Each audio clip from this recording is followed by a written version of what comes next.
राधा स्वामी।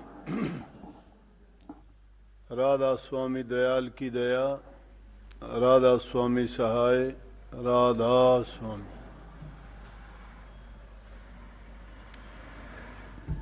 प्यारे सत्संगी भाइयों बहनों, आज तो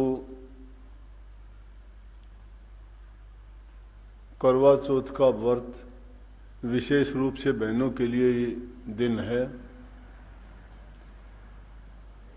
सत्संग रोजाना होते हैं, लेकिन आज की सत्संग की विशेषता ये रहेगी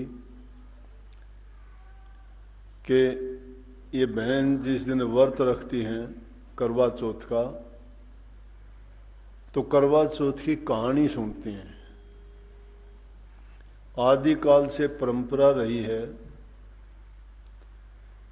कि जो विशेष रूप से घटना घटित हुई और उन घटनाओं के बाद में वो परंपराएं बन गई, और जब वो परंपराएं बन गई तो उन परंपराओं को हमने एक अपने जीवन का अंग बना लिया, और जब जब वो दिन आते गए उन दिनों को उसी रूप में हम मानते हैं, मनाते हैं और उनको सम्मान देते हैं।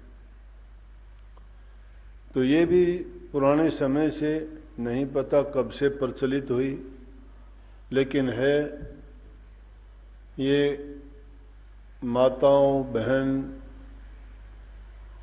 मातृशक्ति अपने पति के लंबी आयु के लिए, अपने सुहाग के लिए और भाग्यवती रहने के लिए करवा चौथ का व्रत रखती हैं। असल में इसके पीछे एक कहानी है, और जो भी उस कहानी को सुनते हैं तो उस कहानी को सुन के सभी अपने मन में ये सोचती हैं कि हम भी ये व्रत रख के ये वरदान पाएं कि हमारे पति की लंबी आयु हो और हमारा सुहाग अटल रहे। कहानी क्या थी कि पुराने जमाने, आप भी जब भी करवा चौथ का व्रत रखते हैं तो यही कहानी सुनाई जाती है। उस कहानी का महत्व क्या है वो तो बाद में बताऊंगा। हर चीज का महत्व होता है, महत्वहीन नहीं है, लेकिन जो ऐसा हम उसको समझते नहीं तो वो सिर्फ एक परंपरा बन के रह जाती है।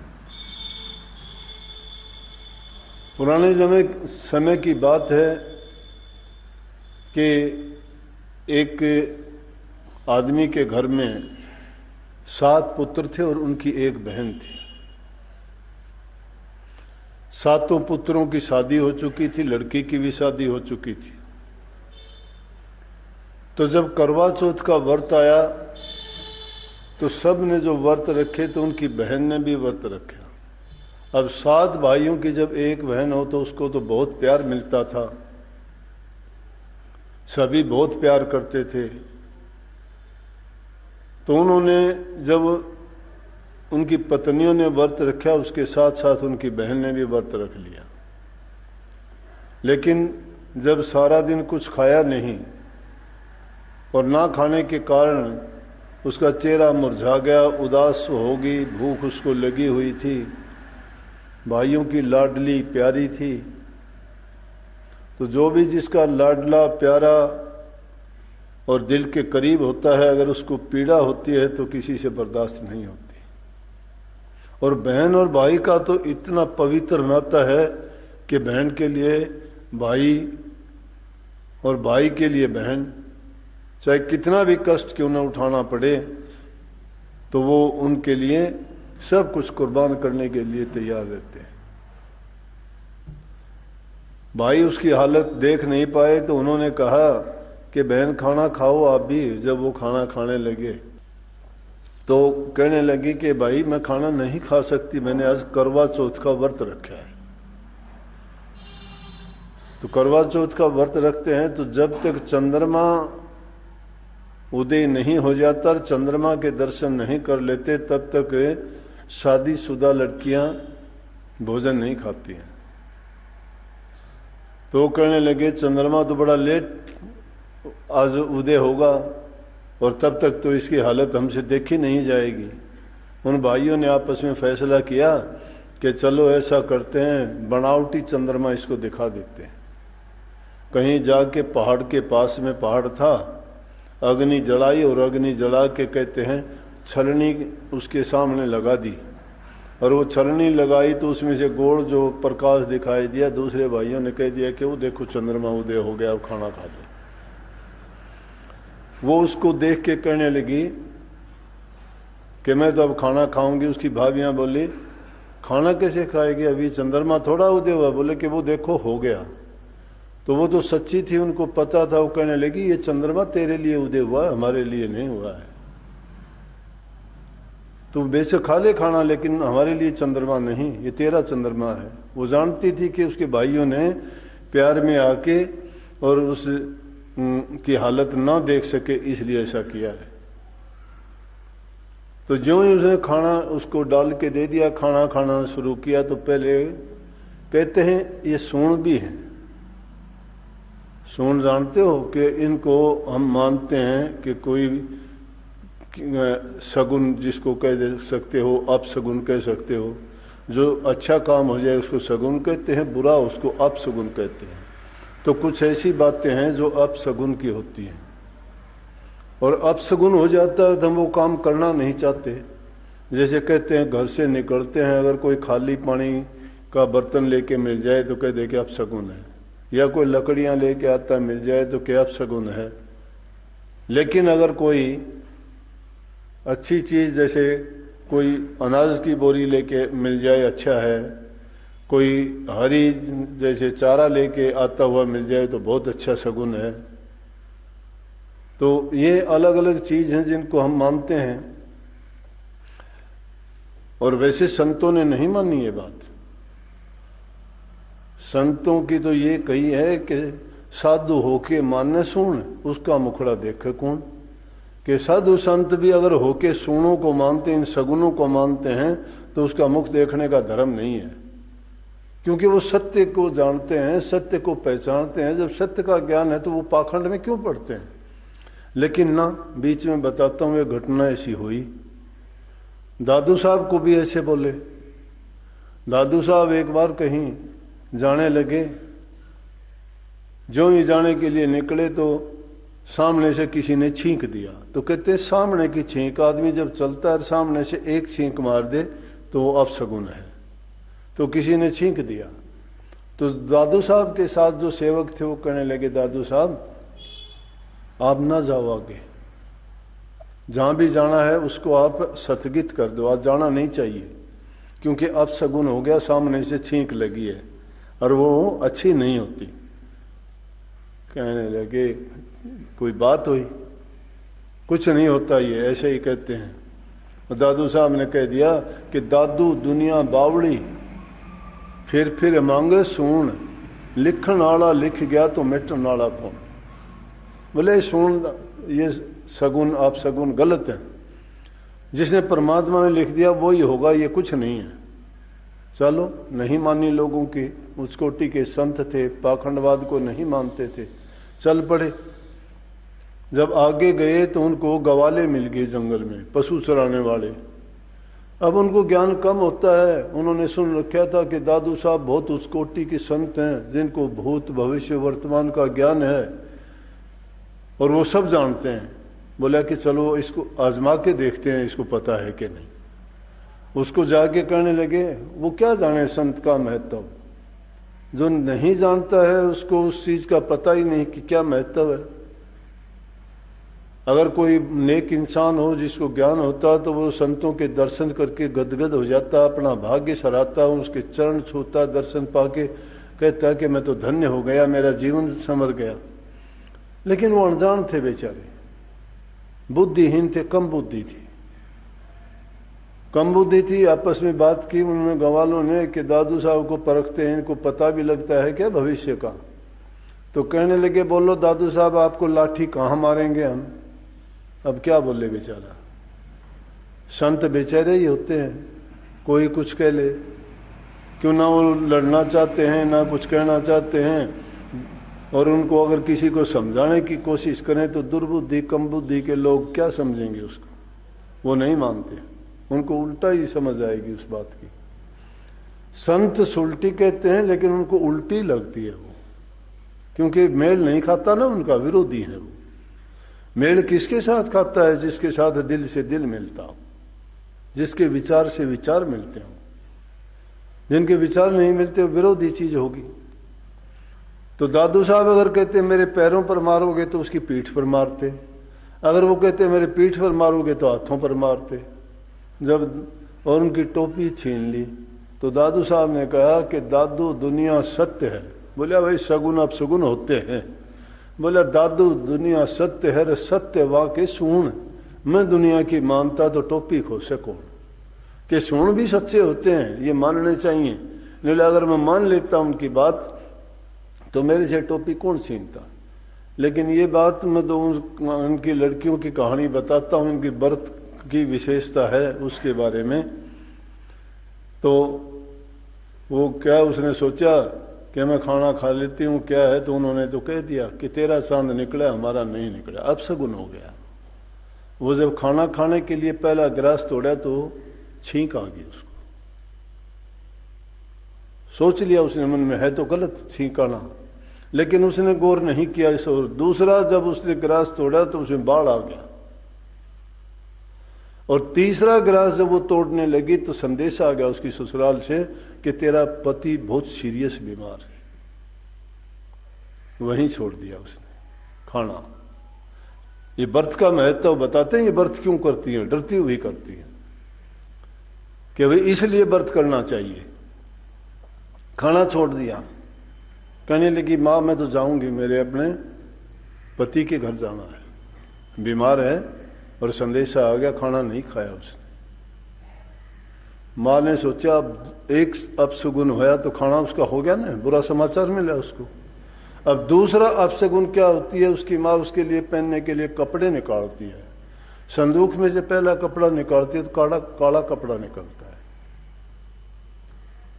उसकी माँ समझ गई कि ये तो गलत है, काला कपड़ा निकलना तो अच्छी बात नहीं है। उसने उसके बाद दूसरा कपड़ा निकाला तो सफेद कपड़ा निकला एकदम।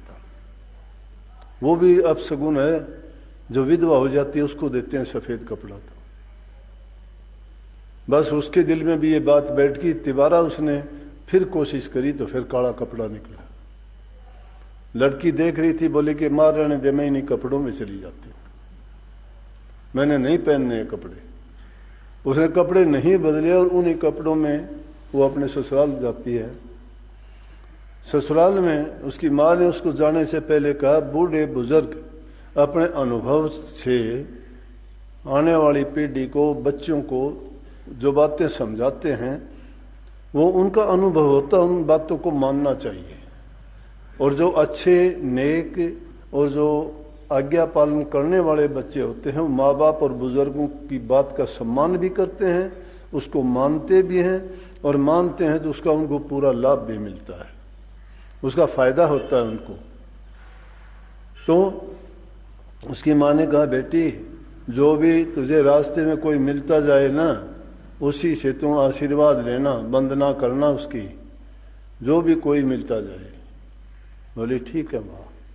रास्ते में जो भी उसको मिलता गया उनको प्रणाम करती गई, मस्तक नवाती गई। किसी ने उसको आशीर्वाद दिया कि तू सुखी रहे, किसी ने कुछ कहा, लेकिन ये कही थी अगर तुझे कोई ये वरदान दे कि तू सौभाग्यवती हो, तेरा सुहाग अटल रहे, तो उसी टाइम तू अपने जो चुन्नी है कपड़े की उसको गांठ लगा लेना। बोले ठीक है। वो रास्ते में चलती गई, जो भी मिलता गया सबसे वंदना करती गई। कोई कुछ बोलता रहा, कोई कहता है सुखी रहो, कोई कहता है तेरी लंबी उम्र हो, कोई कुछ, कोई ना कोई उसको अच्छी बात बोलते रहे। और वो करते करते जब घर के पास पहुंची तो उसकी छोटी ननंद मिली, बाहर जो घर था उसके बाहर खड़ी थी। ये परंपरा थी पहले जब बहुएं घर में जाती थी तो अपनी सास के, ननंद के, देवर के, जेठ के सबके पैर छूती थी। उनको आदर और सम्मान देने का ये एक तरीका था। आजकल तो जमाना बदल गया, सारी परंपराएं, हमारे रीति रिवाज, हमारी संस्कृति की बातें जो थी हम भूलते जा रहे हैं।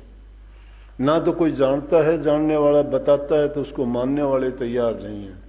अगर ये बातें बताते हैं तो ये 2 अक्षर सीखने वाले पढ़ लिख के जो हो गए ना, ये कहते हैं कि इन गंवारों को पता तो है नहीं, क्या बात हुई, हम क्यों करें ऐसा। नहीं, वो जानते ही नहीं है। वो समाज में रहते, समाज की बातों को जानते, बूढ़े बुजुर्गों में बैठते, अपने संस्कृति जो है उसकी बातों का उनको ज्ञान होता तो वो सम्मान अब भी देते, अब भी इज्जत करते। लेकिन जिसने ये बात कभी सीखी नहीं, परिवार में रहे नहीं, बूढ़े बुजुर्गों से उन्होंने कभी आशीर्वाद लिया नहीं, वो कहाँ से सीखेंगे। लेकिन उसने वो सब बातें सीख रखी थी, अच्छे घर की, अमीर घर की बेटी थी, फिर भी उसने जो उसको समझ थी, अपनी ननंद के उसने पैर छुए घर में घुसने से पहले। उसकी ननंद ने उसको आशीर्वाद दिया, सौभाग्यवती हो, तेरा अटल सुहाग रहे। उसने ये कहते ही अपने चुन्नी से पल्ले को पकड़ के गांठ लगा ली। लेकिन घर के अंदर जब गई तो जाके क्या देखती है, उसका पति तो खत्म हो चुका है, चोला छोड़ चुका है, उसके प्राण निकल चुके थे। वो देख के रोने लगी, बड़ा विलाप करने लगी, बहुत प्यार था, तसल्ली नहीं हुई उसको कैसे भी। लेकिन जब इंसान का शरीर पूरा हो जाता है तो इस शरीर को जब रूह इससे निकल जाती है तो 5 तत्व का उनको विसर्जन कर देते हैं। कोई अग्नि के हवाले करता है, कोई जल के हवाले करता है, कोई उसको मिट्टी में दबा देता है। तो इस प्रकार से जो उनकी संस्कृति थी उसके अनुसार उनको अग्नि के हवाले करना था, दाग देना था उसको। जब वो लेके चले, वो बोली कि मैं तो साथ जाऊंगी, जिद की उसने। बोले कि औरतें नहीं जाती, तू नहीं जाएगी, क्या करेगी। बोली मुझे जाना है, मैं इनके साथ जाऊंगी, मैं जीना नहीं चाहती, मैं जीना नहीं चाहती पति के बिना। साथ गई। शमशान घाट में लकड़ियां लगा के जब उसको लेटा के और अग्नि देने के लिए तैयार हुई तो वो भी बोली मैं इनके साथ ही सती हो जाऊंगी। उसकी सास की सबके संदेशे आए कि अब क्या करेगी तुम, तूने सब नियम तो तोड़ ही दिए, ना तो औरतें यहाँ तक आती हैं, अब ये बर तो चुका है, इसकी मिट्टी भी क्यों खराब करती है। बोली मुझे नहीं पता, मैं नहीं इनके बिना जी नहीं सकती और ना मैं इसको छोड़ सकती हूँ। सब उसको वहीं छोड़ के आगे मुर्दे को, उसको दाग नहीं दिया, संस्कार नहीं किया। वो उसको लेके वहीं पे एक कुटिया बना ली उसने, कच्ची से उस कुटिया में रहना शुरू कर दिया। मुर्दे को अपने साथ रखती है कुटिया में, ना कोई खाना है ना कोई पीना है, रात दिन बस परमात्मा में ही वो ध्यान रखती है। चौथ माता को याद करती है। ये जो है आज का दिन करवा चौथ, इसको याद करती है कि माता आशीर्वाद दे, माता मेरे पति को जिंदा कर, माता मुझे इतना दुख क्यों दिया, माता मुझे भरी जवानी में विधवा क्यों कर दिया, माता मैंने कौन सा ऐसा कर्म किया था, माता तेरे होते हुए और मैंने कोई गलत काम नहीं किया, कोई पाप कर्म नहीं किया, मैंने कोई जीव नहीं सताया, फिर भी मुझे ऐसा ये दुख क्यों। बस वो रोजाना यही विलाप, यही गीत। तो जब यही विचार और यही ख्याल रात रखती, उसकी परमात्मा और माता से सिवाय दूसरी जगह कोई ध्यान ही नहीं गया। खाने पीने की उसको परवाह नहीं थी। उसकी छोटी ननद थी, वो खाना लेके उसको दे आती और वो उसको खा लेती, बस रहती वही। तो कहते जब ऐसा याद करती तो उसके पास हर महीने चौथ माता आती, हर महीने चौथ माता आती है, हर महीने चौथ आती है। चौथ माता उसके पास आती और उसके पास आके और वो और तो सारी बातें करती, लेकिन उनसे वो पूछती, कहती कि मुझे वरदान दो मेरा पति जिंदा हो जाए। वो कहती कि ये हमारे बस की बात नहीं है, ये तो जो बड़ी माता है वही आपको ये आशीर्वाद दे सकती है। अश्विन की माता ने उसको ये बात बताई कि जब कार्तिक की पूर्णिमा की कृष्ण पक्ष की चतुर्थी चौथ, जिसको करवा चौथ भी कहते हैं, इस करवा चौथ को वो माता आपके पास आएगी तो उनसे आप वरदान लेना। जब ये कार्तिक की इस चौथ को वो माता आई, करवा चौथ माता, तो उनसे उन्होंने विनती की, तो उन्होंने उसको वरदान दिया खुश होके। उसके हालात को देख के उसने उनसे वही प्रार्थनाएं की और उनके दिल में दया आई और कहने लगी कि तूने जो है नियम को तोड़ा, तू भूखी है, तू खाने के लिए भूखी थी ना, तूने व्रत किया लेकिन तूने क्या किया, बीच में व्रत तोड़ दिया, तू भूख को नहीं रोक पाई, तूने मेरे भी नियम को तोड़ दिया। ये भूखी के कारण तूने अपना पति खोया है, तूने नियम तोड़ने के कारण तेरे पति को खोया है, तू अपने मन की उसमें आके और तूने अपनी बर्बादी की है। लेकिन उसने प्रार्थना की तो कहने लगी, इससे खुश हुई वो, तो खुश हुई तो उन्होंने खुश होने से औरत की सुहाग की सारी चीजें दी उसको।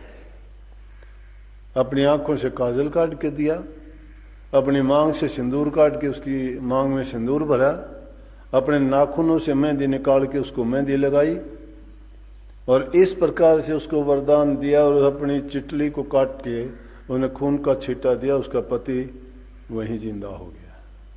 और जिंदा हो गया, चलती हुई चौथ माता ने उस झोंपड़ी को ठोकर मारी, वहां महल खड़ा हो गया और उसको वरदान दे के गई कि जो भी औरतें इस दिन अपने पति के लिए व्रत रखेंगे, नियम का पूरा पालन करेंगी, तो उनको अटल सुहाग मिलेगा और वो सौभाग्यवती होंगी। तो ये महत्व था इस करवा चौथ का। उसने क्या किया, उसके बाद में महल हो गया, वहां अपने पति की सेवा करती, आराम से रहती है। उसकी ननद जब आई तो उसने देखा कि जहां झोपड़ी होती थी वहां तो महल खड़ा है, लेकिन अंदर जाके देखती है तो वहीं उसकी भाभी, उसका भाई जिंदा है। उसने अपनी माँ से जाके बताया कि माँ, भाई तो जिंदा हो गया। बोली, क्यों झूठ बोलती है, ये कोई बात होने वाली थोड़ी है। बोली, चल के देखो, जहाँ झोंपड़ी थी वहां महल हो गया, भाई था वो जिंदा हो गया। तो जब उन्होंने जाके देखा तो उस लड़की से भी कही कि तू धन्य है, तेरी भक्ति धन्य है, तूने चौथ माता को अपने तप से, साधना से और सच्चे मन से ये ऐसा करके अपने पति को जिंदा कर लिया। चौथ माता की आप पर जो कृपा हुई है तो सभी सुहागन जो औरतें हैं वो भविष्य में भी अगर ऐसा करेंगी तो उनको भी किसी प्रकार की अपने पति की तरफ से दुख की घड़ी उनके लिए ना आए, सबको आशीर्वाद दे। और जिस प्रकार से मेरी इस लड़के की पत्नी को ये चौथ माता ने वरदान दिया है, ऐसा वरदान सबको मिले, लेकिन पहले जो दुख हुआ था वो दुख किसी को ना मिले। तो इस दिन करवे बांटे और खुशी मनाएं और अपने पति के लिए व्रत रखें, ये इस व्रत का है कहानी। इसलिए सभी औरतें अपने पति की दीर्घायु के लिए, लंबी उम्र के लिए, अच्छे स्वास्थ्य के लिए, पुत्रवती होने के लिए और सदा सुहागन उनका अमर चूड़ा बना रहे, इसीलिए ये व्रत रखती है। और शाम के टाइम जब चंद्रमा उदय होता है तो उस टाइम पे अब चंद्रमा की जगह छलनी सामने लगा के अपने पति को खड़ा करके उसका मुंह देखती हैं, ताकि उस पर वो अपनी साधना की हुई दृष्टि उस पर पड़े तो उनको चौथ माता लंबी उम्र और खुशहाली बख्शती है। ये मान्यता है इसकी। तो ये आज के व्रत का महत्व था। आपको कहानी सुना दी ना मैंने, अब अलग अलग सुनने की जरूरत नहीं है। और भी जो लाई बहन माता जो हैं बेटियां इसको देखती होंगी, जिन्होंने सुना है, तो उन सब के लिए ये व्रत के लिए कहानी भी होगी और उनके लिए एक ये संदेश भी हो गया। अच्छा बर्ताव, अच्छा व्यवहार करते हो, सच्चे मन से कोई भी साधना करते हो तो दिल की शक्तियां एकाग्र होके असंभव काम को भी वो संभव बना देती है। तो इस करवा चौथ का व्रत 12 महीनों में आता है। 12 वैसे तो कहते हैं 2 आते हैं, एक वो अश्विन का मानते होंगे, लेकिन सबसे ज़्यादा महत्व इसी करवा चौथ का महत्व होता है। और ये माताएं बहनें रक्षा करो जो हमारी है, इसमें कोई दोष नहीं है।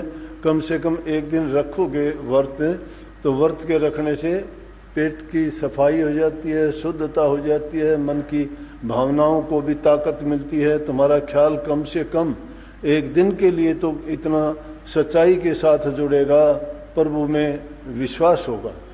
विश्वास आप किसी चीज में भी अगर करोगे, तुम्हारा विश्वास फलीभूत होता है। शक्ति इंसान के मन से ही मिलती है, बाहर से नहीं आती। तो सच्ची बात तो यही है। तो कोई भी साधना आदमी करता है, उसका फल मिलता है।